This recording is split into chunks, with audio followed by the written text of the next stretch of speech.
sometime. Yeah. So I'm answering question number one, that when the CEOs are given the result area and the work. But let me tell you, as an individual, so because you are made up as a product, am I right? So if you are a CEO, like say for example, if you are good enough, so it is your value. It's all about of course, there are some theory which say a leader can be successful in one situation, it cannot be successful in another situation. So that is a mismatch, either in terms of when the CEO is being hired or the CEO is getting. That's why happening. Sometimes you just project yourself, you are not successful in a given situation. That happens. But that keeping apart, I'm just talking about from a generic perspective. It is not necessary.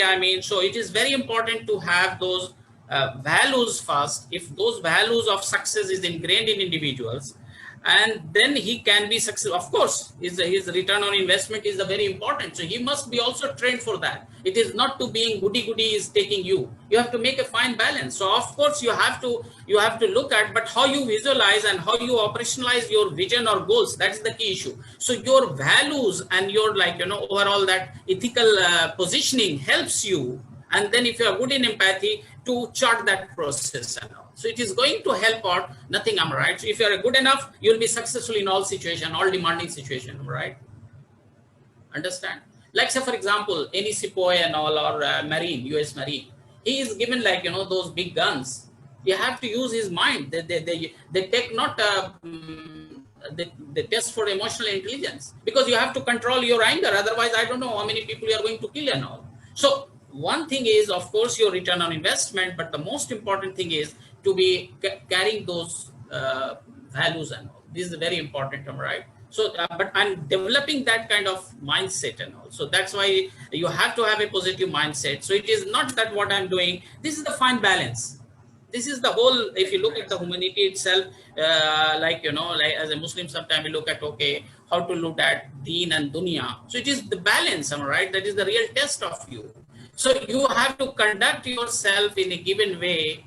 These are the certain and how good you are in terms of conducting. Like you're running a race, there are certain rules and regulation. Right? Like you are any game and all. So but you will be successful if you are skilled enough. You are well aware, like I say, you are going to. The second question is, so I don't know how far I have answered, but of course that is very true. Sometimes some organizations are very short-termist and they don't look at. But if they really look at their leaders and they value what his contribution has been or her contribution is in the longer term perspective, then you can judge him. Otherwise, organizational people who are managing, and sometimes they go for 6 months, a year, they want to change the world. You can't do anything, right? It takes change management itself takes 5 to 10 years. So if you want something you brought, like in our Gulf countries and all, I know people are hired. I know many, when my Zaman, one of the CEO was telling, he was hired on the phone from the UK because he was a good industrial engineer, and they expected a lot from him. And within 3 months, 2 months, he was not able to, and they fired him. So you have to give him a longer term perspective and be careful that he's a mismatch or not. So don't go by. So your hiring process or CEO is very important. But if it is a good match, the person understand, yes, then it is always going to be win-win. There is a last question, sir. That is from Devashruti Ganguly. She has asked the question, that is, how can you describe the thinking and the outlook of the transformational leaders and how that is different from the transitional leaders? Okay, CIS syndrome, like we was talking about that question, I think I touched upon. CIS.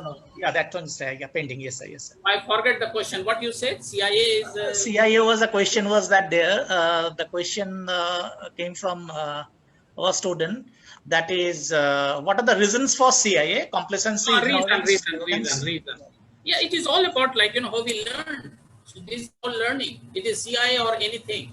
Like I don't know. Some people are slow. Some people. So it is all about your personality is one part, but personality is part of your learning. We change our personality with time. So it is all about how you learn, how you grow. So it is all about parenting, all about your teachers, all about your siblings, all about your environment you have been. So environment play important role. I cannot say like in the Gulf and all, take it easy, Bukra, inshallah, these are here. But if there are good people here as well who do things on their own time. Like I believe in nobody is watching, Allah is watching you. I believe in that. You understand? My friends say, yeah, sir, take it easy. I say, yeah, take it easy, but I try to make a balance, find balance between these. So CIS syndrome is everywhere. It is not like, the people, because people are all the, they have some weaknesses on that's, they have been tested. So they are going to have this, but how it is all about their parenting, the grooming they have been, and they can change. That's why the leader is not born, but at the same time they can adapt. So learning is a relatively permanent change in behavior. If you look at the behavioral learning. So how we behave is based on our cognition, right? So the way we believe in ourselves, right? Our values. And then values, your attitude are formed based off that. So very important is your belief system and all. If you think it is not going to work, you're not going to act. So that's the very important issue.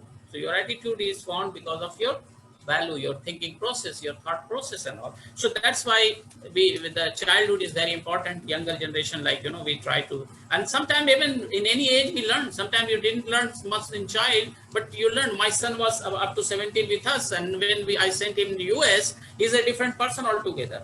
After living in 12 years in US and now he's in Australia, he himself conduct himself. Otherwise, our mother was always worried that how he will do, how will he eat, how will he sleep. He was not.